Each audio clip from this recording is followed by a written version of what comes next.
कुदरती कहर से बचना है, शाकाहारी रहना है। बाबा जी का कहना साफ, कुदरत नहीं करेगी माफ।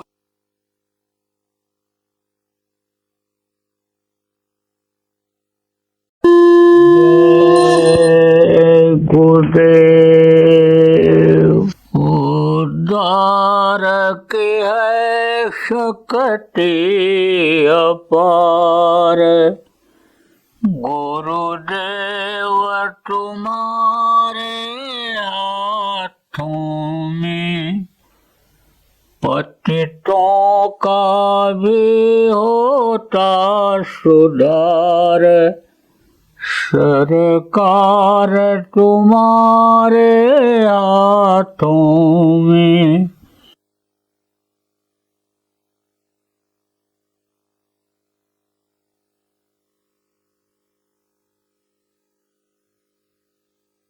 तो अब आप ये समझ लो कि कलयुग आएगा, कलयुग जाएगा और सतयुग आएगा। तो कलयुग जाना नहीं चाहे, संघर्ष होगा, लड़ाई होगी, जिसको महात्मा कबीर पहले ही कह करके गए, दो पाटन के बीच में साबित बचा न कोय, चलती चक्की देख कर दिया कबीरा रोए। कबीर साहब रो पड़े थे कि दो पाटों के बीच में पिस जाएंगे, कलयुग सतयुग के संघर्ष में पिस जाएंगे। हालांकि उनका लड़का था, वो भी साधक था, पहले तो बिगड़ा हुआ था, उपजा पूत कमाल, हनी बूढ़ा वंश कबीर का उपजा पूत कमाल, और हरि का भजन छोड़कर घर ले आया माल। मौका मिलते उठा ले आता था। अब चोरी करना हम क्यों कहें, लेकिन समझ लो कि दूसरे का माल अपना, पराया माल अपना, ऐसा कर लेता था वो। लेकिन जब ज्ञान हो गया, सुधर गया, तो समझो कि ज्ञानी हो गया। जब उनका यानी रास्ता अपना लिया, भजन ध्यान करने लग गया, तो ज्ञानी हो गया। तो उसने कहा था, किसने, कमाल ने, कि चलती चक्की देखकर हंसा कमाल ठठाए, और कील सहारे जो रहे सो साबित बच जाए। हाथ की चक्की होती तो एक आधार होता है जिससे वो चक्की चलती है। आधार किसको कहते हैं, कीली, चाहे लोहे की हो चाहे लकड़ी की हो, उसी के आधार पर हाथ की चक्की चलती है। पहले बहुत चक्कियाँ चलती थीं, अब तो गांव में भी नहीं रह गई। अब कहाँ मिलती हैं चक्की, अगर देखना चाहो तो कहाँ मिलेगी, बड़े बड़े सेठों के यहाँ। वो डॉक्टर लोग कह देते हैं, और 1.5 कुंटल की जो सेठानियाँ हो गई हैं खा के मोटी, उनको डॉक्टर कह देते हैं चक्की पीसो, चक्की पीसो, ढेकी चलाओ। अब तो मशीन चल गई, उसी पर चलते रहो। ऐसे तेली केरा बैल जो घर ही कोस 50, 4 इंची नहीं खिसक पाओगे, उसे चलते रहो। ऐसे मशीन पर चलते रहो, वो चलती रहती, उसे चलते रहो। एक बार पैसा देकर खाते हैं, मोटे बन जाते, फिर पैसा देकर के मोटापा कम करते। तो सोचो आप कि ये क्या है, यही तो माया का पसारा है। इसी की बात तो कह रहा था कि रुपया पैसा में ही लोगों का मन लग गया। औरतों के चक्कर में ही आदमी देखो खून कत्ल करने लग गया, उन्हीं के लिए ज़मीन जायदाद हड़पने लग गया, नाम कमाने के लिए देखो यानी समझो धन और स्वास्थ्य को बर्बाद कर दे रहा है। तो यह माया का पसारा है। अब इसका असर इसलिए बढ़ेगा कि कलयुग जाने वाला है, तो सतयुग आने वाला है। तो ये अपनी टीम बनाएगा कलयुग, कि ज़्यादा से ज़्यादा लोगों को कलयुगी बना दिया जाए, कि कम से कम हमारा साथ तो दे दें। नहीं कुछ कर पाएँ, लड़ाई कर पाएँ तो लड़ाई तो लें, अरे दिखावें तो ये, क्योंकि कलयुग को सब मालूम है तरीका। क्या तरीका मालूम है बता दें। एक राजा ने एक राजा के ऊपर हमला कर दिया, तो ऐसे किला के पास में दुश्मन की फौज आकर के ठहर गई, और खुफिया विभाग उसका पता लगाने लगा कि इनके पास फौज है तो है कितनी फौज है। तो राजा के पास कम फौज थी, तो बहुत परेशान। तब एक था मंत्री, मंत्री था, बुद्धिमान होते थे मंत्री। मंत्री ने कहा आप घबराओ मत, ये सुबह सुबह अपना डेरा कूच कर देंगे, ये सब हट जाएंगे यहाँ से। क्यों हट जाएंगे? ये देखो वहाँ डेरा डाल दिए हैं, हमला करेंगे, नज़दीक में आए हैं, ये हमला करेंगे, लेकिन ये अंदाज रहे हैं कि ऐसा ना हो हम हार जाएं। तो इनके पास फौज कितनी है?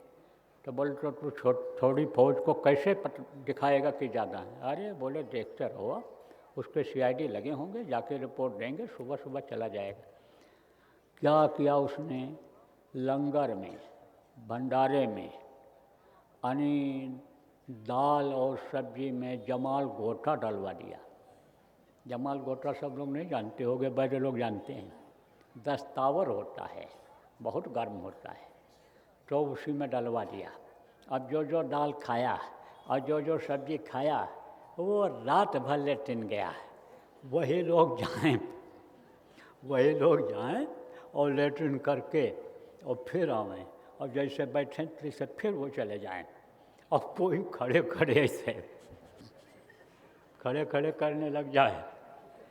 अब वो जो CID थे वो उनको खड़े खड़े वालों को समझे कि तोपें लगी हैं, तोप लगा दिया है। रात भर यही हुआ और CID गया, दुश्मन को अकल दिया, कहा सरकार अब आप चलो, डेरा कूच करो, नहीं ये कोई नहीं टिक पाएंगे, किसी की हड्डी पसली भी नहीं रह जाएगी, इतनी तोपें लगी और इतने सिपाही हैं उसके यहाँ। ऐसे ही ये अपनी अकल लगाएगा। कौन? ये कलयुग। तो कलयुग जब अकल लगाएगा तो ये अपनी टीम बना रहा है, ये कलयुगी लोगों को बना रहा है। तो किस लिए बना रहा है? कि हमारी ये रक्षा करेंगे। लेकिन इन गीदड़ों के कोई हिम्मत होती है? गीदड़ के हिम्मत नहीं होती है। गीदड़ को तो थपोड़ी बजाओ तो डर के मारे वो भगते हैं। तो समझो आप कि ये तो भगेगा, कलयुग भी भगेगा और कलयुगी लोग भी जाएंगे, और उसके पीछे भगने में ये कलयुगी लोग दौड़ नहीं पाएंगे, तो ये इनकी अकाल मृत्यु होगी। अकाल मृत्यु, अकाल मृत्यु किसको कहते हैं?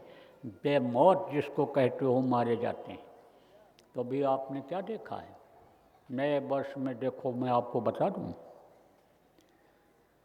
देखो मैं भविष्यवाणी नहीं करता हूँ। भविष्यवाणी पहले हमारे गुरु महाराज किया करते थे, और बहुत सी भविष्यवाणियाँ गुरु महाराज की सत्य भी हुई। कुछ भविष्यवाणियों में परिवर्तन हुआ, तो कारण क्या रहा? विनाशकारी भविष्यवाणियाँ जो गुरु महाराज ने की थी उसमें जीवों के ऊपर फिर उनकी दया हो गई, और दया हो गई तो वो भविष्यवाणियाँ कट गईं। लेकिन बहुत सी भविष्यवाणियाँ सत्य हुई गुरु महाराज की, और जो भी आगे के लिए बोल करके गए हैं वो सब सत्य होंगी। परिवर्तित हो सकती हैं। कैसे परिवर्तित होती हैं? कि जैसे किसी का खान पान चाल चलन सही है, कोई कलयुगी है और सतयुगी गुण उसके अंदर आ गए तो फिर बच जाएगा। वैसे ही बचेगा जैसे कील सहारे जो रहे सो साबित बच जाए।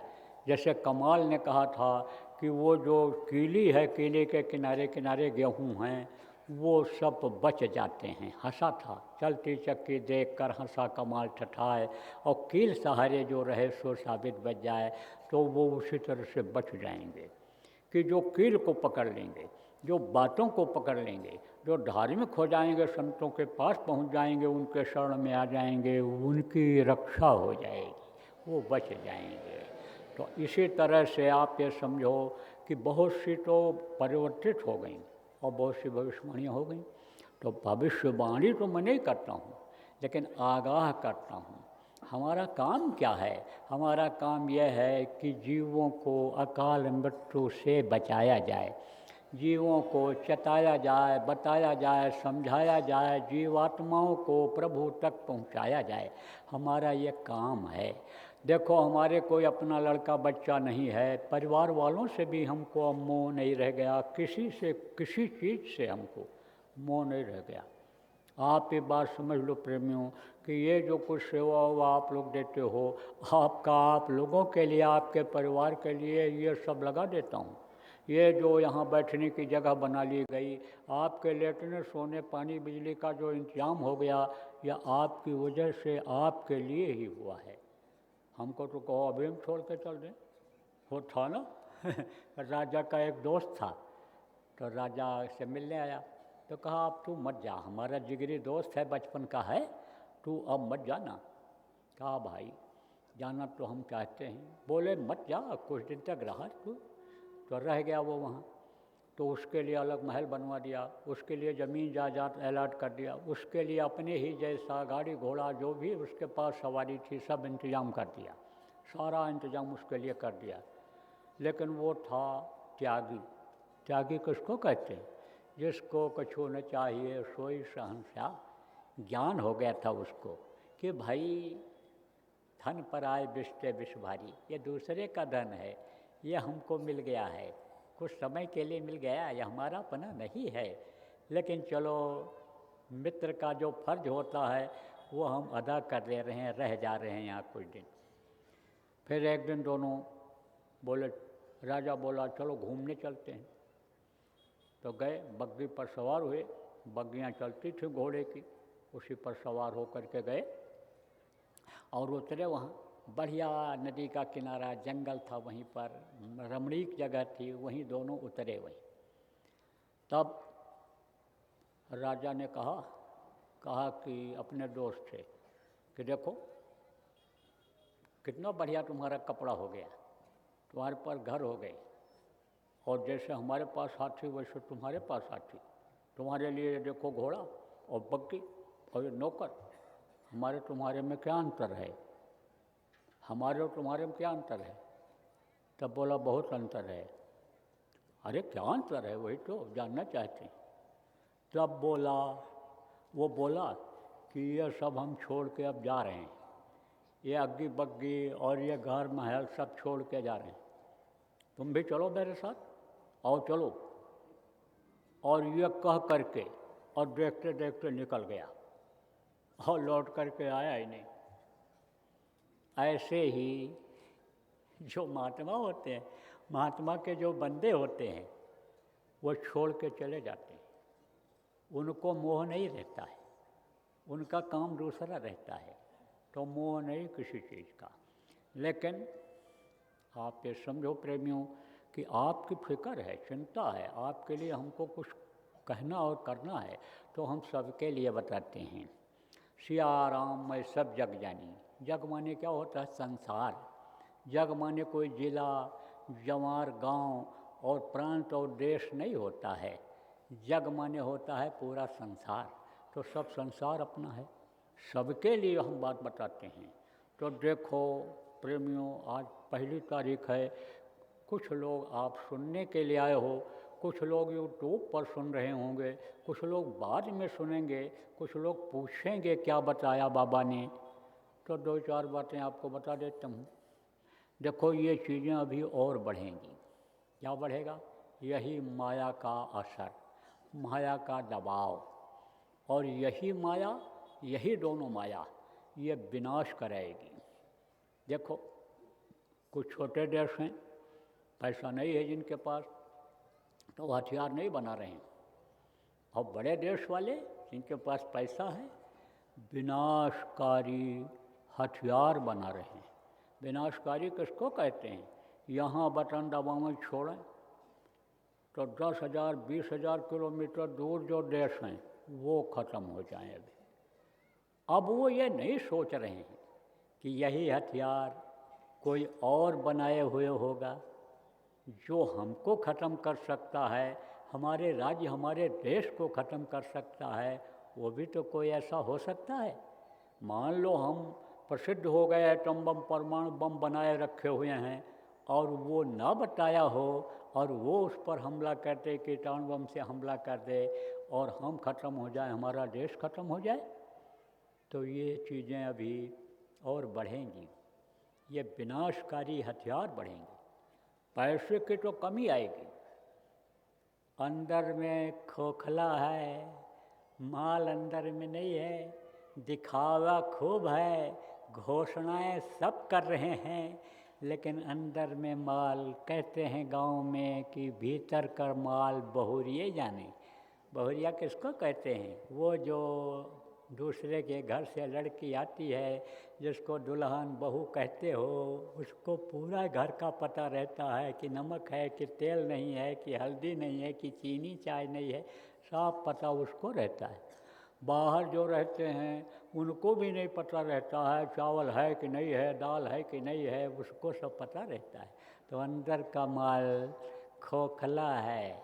आप समझो, चाहे जिस देश का हो, भारत के अंदर शक्ति है, ताकत है, क्योंकि भारत के लोग मेहनत कश हैं, भारत के लोग तो कमा खा सकते हैं, भारत के लोग तो हर परिस्थिति में रह सकते हैं, लेकिन दूसरे देश के लोगों की हालत खराब हो जाएगी। आर्थिक संकट आएगा, आर्थिक संकट ज़्यादा आएगा। और ये जो माया का चक्कर, रुपया पैसा, ये जो माया का चक्कर औरतों का, इसमें भी बहुत लोगों की जानें जाएंगी। आप ये समझ लो प्रेमियों कि हमको तो ऐसे जलते भगते हुए दिखाई पड़ रहे, चिल्लाते हुए दिखाई पड़ रहे, आग ही आग दिखाई पड़ रही है। हमको तो बड़ा दर्द हो रहा है, कोहराम मचा हुआ है। आप ये समझो कि जैसे आग लगती है पता चला खाली पैर ही बचा है, पूरा जल गया, किसी का हाथ बचा है। तो ऐसे ही ये सब आगजनी की घटनाएं बढ़ेंगी। चाहे कोई आग लगा दे, चाहे कोई टक्कर में, दुर्घटनाओं में आग लग जाए, जलने लग जाए गाड़ी, आप ये समझ लो, चाहे कोई आग लगा दे, तो ये यानी समझो एटम बम, परमाणु बम, ये जो जंग हो रहे हैं, ये जो लड़ाइयाँ हो रहे हैं, तोपें चल रही हैं, उससे आग लग जाए तो आगे अभी और बढ़ेगा, पिछले साल से ज़्यादा बढ़ेगा। भारत में तो कुछ गनीमत है, क्योंकि भारत देश में ही आध्यात्म में शक्तियाँ रही हैं और वो प्रार्थना बराबर करती रही हैं कि प्रभु इनकी रक्षा करो, इन पर दया करो, आपके ये जीव हैं, ये अज्ञान हैं, ये अबोध हैं, इन पर आप दया करो। तो वो सुनवाई करता रहता है। देखो, घर का लड़का उत्पाती है, घर का लड़का बिगड़ा हुआ है, और बाप अगर चला जाए किसी से कह दे भैया इसने उत्पात किया है, गाली दे दिया, माफ़ कर दो, तो उसकी वो बात मान लेता है। चलो भाई, लड़का है, नहीं जानता था, बाप आया माफ़ी मांग लिया, कह दिया, तो छोड़ दो। ऐसे ही इस धरती पर जो संत महात्मा रहते हैं, बराबर उस प्रभु से प्रार्थना करते रहते हैं कि इन पर दया करो, इनकी अकाल मृत्यु हो जाएगी, इनका मनुष्य शरीर अगर चला जाएगा, ये मानो मंदिर ढह जाएगा, जिस्मानी मस्जिद ढह जाएगा, ये गुरुद्वारा ख़त्म हो जाएगा, तो ये बेचारे फंस जाएंगे, इबादत किससे करेंगे, प्रभु को याद किससे करेंगे। इसलिए इनको भी मौका दे दो। तो भारत देश में तो गनीमत है, लेकिन विदेशों की हालत ख़राब होगी। अभी दुर्घटनाएँ यहाँ भी होंगी, आप समझो, दुर्घटनाएं बाहर भी होंगी, चाहे गाड़ी ट्रेन की दुर्घटना हो, चाहे मोटर कार की दुर्घटना हो, चाहे आप हवाई जहाज़ की एक दुर्घटनाएं होंगी। आपको और भी बता दें, बीमारियां भी आएंगी, खूब बीमारियां आएंगी। पिछले साल की अपेक्षा इस साल ज़्यादा हार्ट अटैक होगा। चलते चलते ऐसे ये धड़कनी बंद हो जाएगी और गिर जाएगा आदमी और प्राण निकल जाएंगे, प्राण पखेरु उड़ जाएंगे, पक्षी इस पिंजरे को खाली करके उड़ जाएगा, निकल जाएगा। तो समझो कि ये यानी हार्ट अटैक ज़्यादा होगा लोगों का। ये तमाम और बीमारियां हैं जिसको आप ये समझो कि दस्त कहते हो, कोई हैजा कालरा कहते हो, कोई डायरिया इंग्लिश में बोलते हो, ये सब बीमारियां ज़्यादा होंगी, इसमें भी लोग जाएंगे। और बाढ़ भी आएगी, भूकंप भी आएंगे, पिछले साल के तुलना में इस साल ज़्यादा आएंगे। भारत में भी ये असर रहेगा, दूसरे देशों में रहेगा। कुछ देशों का तो ये होगा कि खाक होंगे नगर, लोग मिट जाएंगे और जलजला में भी निशा न रह जाएगा, जल जाएंगे, खत्म हो जाएंगे, निशा भी नहीं रह जाएगा। जलजला किसको कहते हैं? बाढ़ आई, भूस्खलन हो गया, गांव के गांव जैसे धंस गए, तो निशान रह जाएगा कि यहाँ कोई गांव था? कोई बोर्ड दिखाई पड़ेगा वहाँ जो सड़क के किनारे लगा रहता है कि यह गांव है? कुछ नहीं। तो ये सब घटनाएं आगे घटेंगी। बचेगा कौन? बचेगा साध जन कोई जो सत से लव लगाएगा, जो प्रभु को याद करेगा, जो सच है, सत्य है, उससे जुड़ने की कोशिश करेगा, वो बचेगा, उसकी रक्षा होगी। कैसे रक्षा होगी? जैसे कील के सहारे, हाथ वाली चक्की में कील के सहारे गेहूँ रह जाते हैं, पिसने से बच जाते हैं, ऐसे रक्षा होगी। बुद्धि खराब हो रही लोगों की, बुद्धि सही कैसे होगी? खान पान जब सही होगा, चरित्र जब सही होगा, तब बुद्धि सही होगी। बुद्धि लोगों की खराब हो रही है।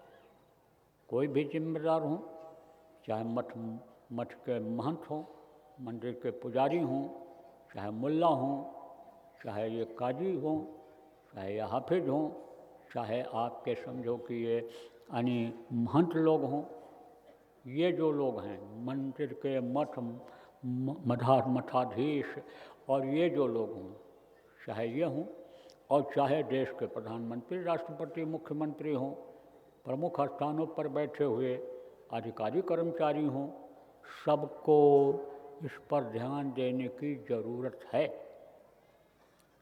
कि देश का भविष्य कौन है।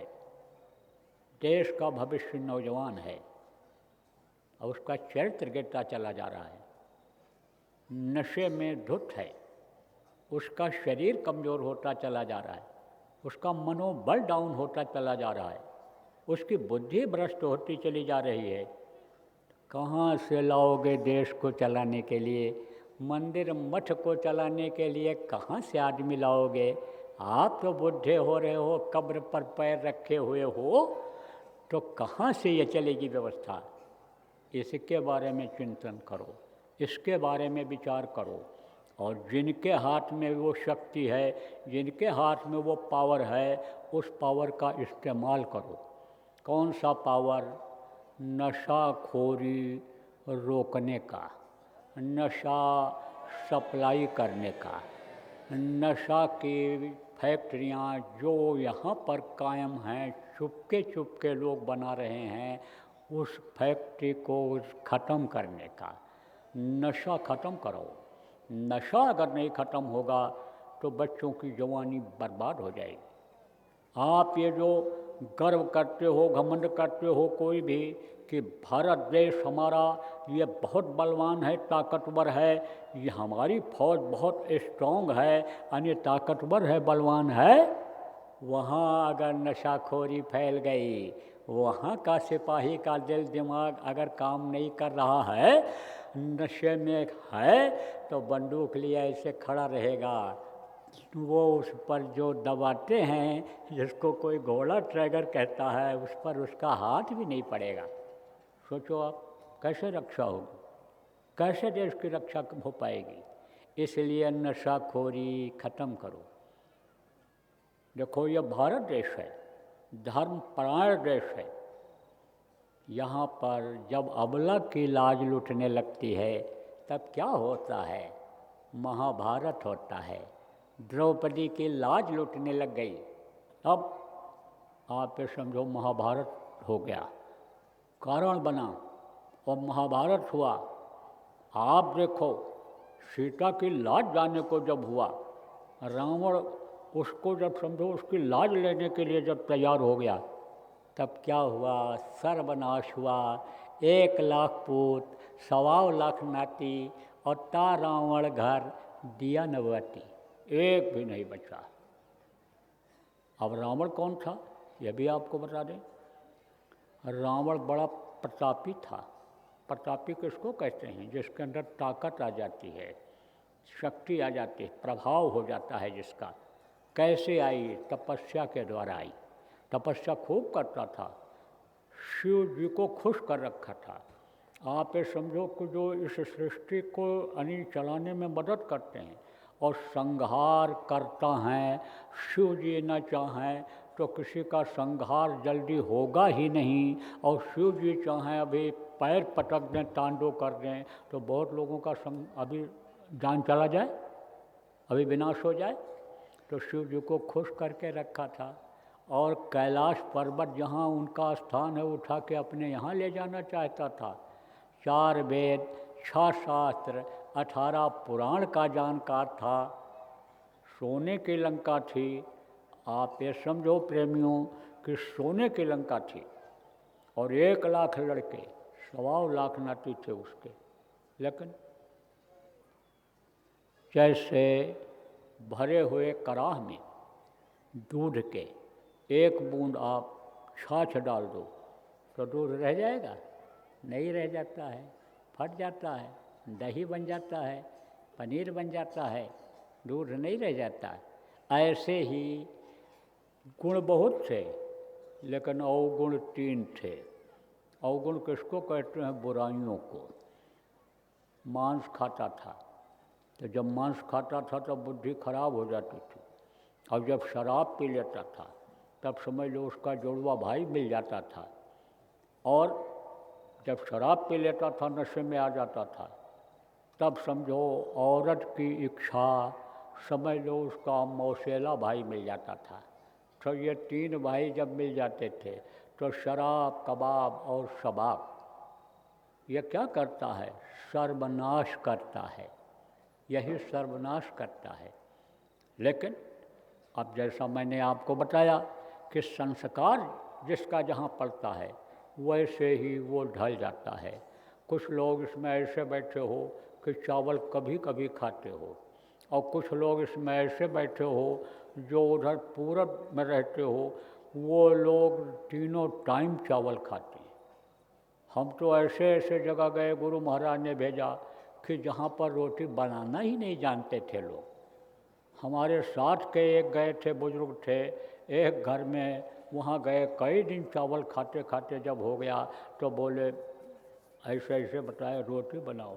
वो उसने कहा रोटी कोई बना ही नहीं सकता है, हमारे यहाँ जानते थे। तब कहे चलो हम बताते हैं। तो वो गए, आटा गूँथे, रोटी सेके और रोटी उनको भी खिलाए और तो बताए बनाने के लिए।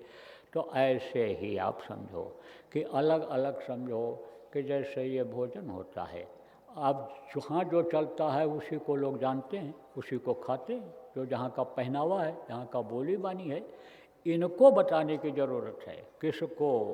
इन्हीं जिम्मेदार लोगों को जो खुद शाकाहारी हैं, चाहे पद प्रतिष्ठा के पद पोस्ट पर हों, चाहे अधिकारी हों, चाहे कर्मचारी हों, चाहे प्रधानमंत्री, मुख्यमंत्री, राष्ट्रपति हों, उनको अब ये पहल करने की ज़रूरत है।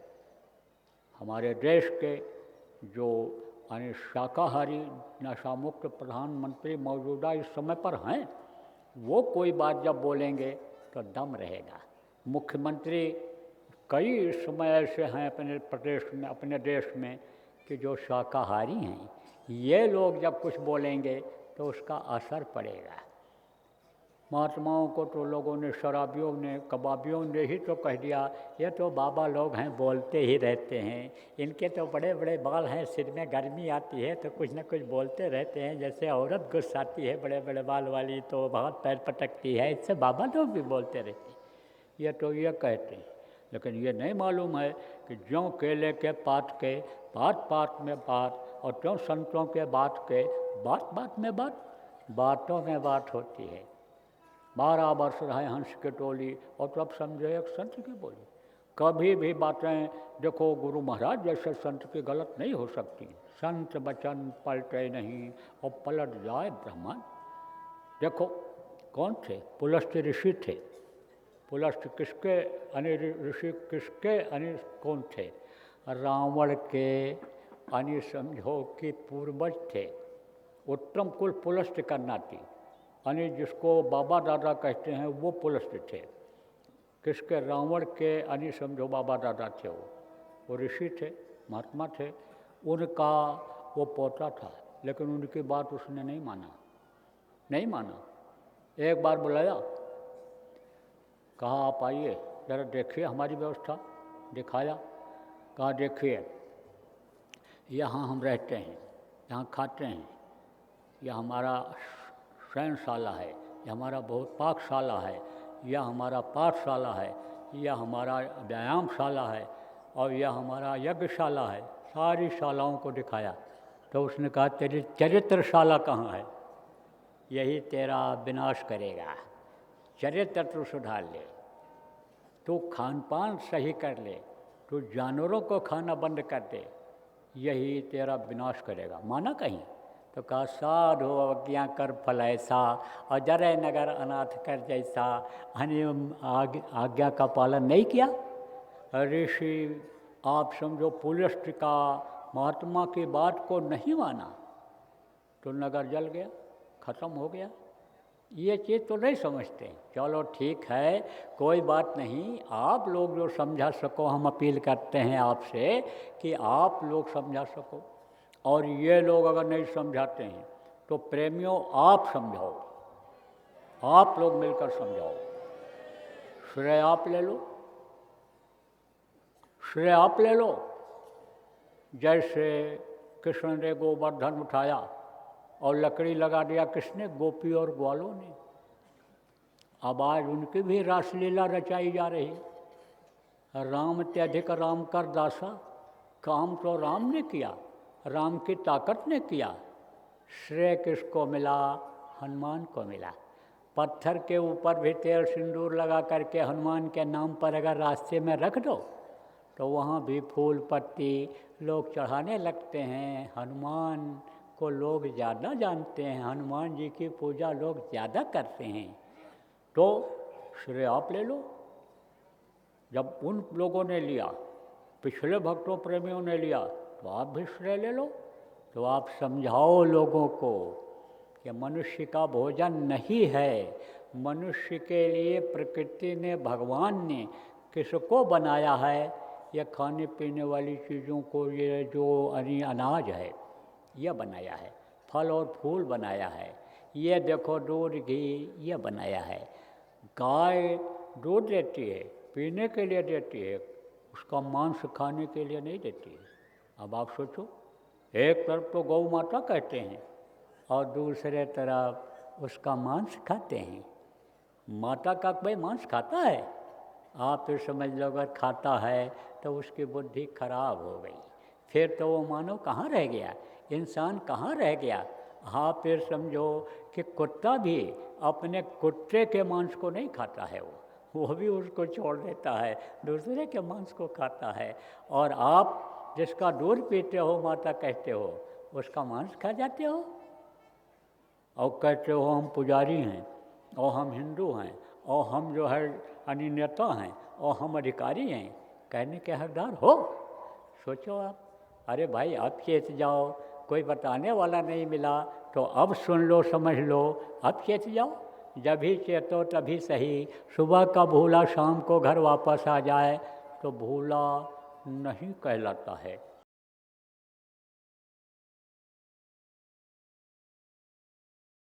जय गुरुदेव। सरकारी व गैर सरकारी अनुदान के लिए बिना सत्संगियों के सहयोग द्वारा जनहित के कार्यों में लगी हुई बाबा जय गुरुदेव धर्म विकास संस्था का मुख्यालय पिंगलेश्वर रेलवे स्टेशन के सामने मक्सी रोड, उज्जैन, मध्य प्रदेश में है। यहाँ पर सत्संग व नामदान का कार्यक्रम होता रहता है। अतः आप श्रोताओं से अनुरोध है कि बाबा उमाकांत जी महाराज के आश्रम उज्जैन एक बार परिवार सहित जरूर पधारिएगा। आपके सुझाव के लिए व्हाट्सएप नंबर 9575600700। जय गुरुदेव, जय गुरुदेव।